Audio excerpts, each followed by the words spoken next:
అభి, నువ్వు మరీ స్ట్రిక్ట్ అయిపోతున్నావు. ఇదిగో, నీకు స్ట్రిక్ట్ గా ఉండడమే కరెక్ట్ వేదా, లేకపోతే నువ్వు మాట వినవు.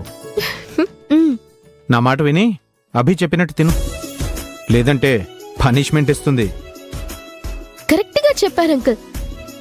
ఇప్పుడు డ్రై ఫ్రూట్స్ తినకపోతే పనిష్మెంట్ కింద రేపు ఉదయం 2 గ్లాసుల కషాయాన్ని మీకిస్తాను. అదోకేనా? ఓహో, 1 గ్లాస్ ఎక్స్ట్రా అన్నమాట. Very good. అమ్మో వద్దు, తింటానులే. తింటా అని చెప్పాను కదా, నువ్వెళ్ళు. అమ్మా, నేను నమ్మను. మీరు నా ముందే తినాలి. తర్వాత ఈ టాబ్లెట్స్ కూడా వేసుకోవాలి. తప్పదా? సరే అయితే టాబ్లెట్స్ కూడా మానే, ఇంకో 2 గ్లాసులు కషాయం ఎక్స్ట్రా.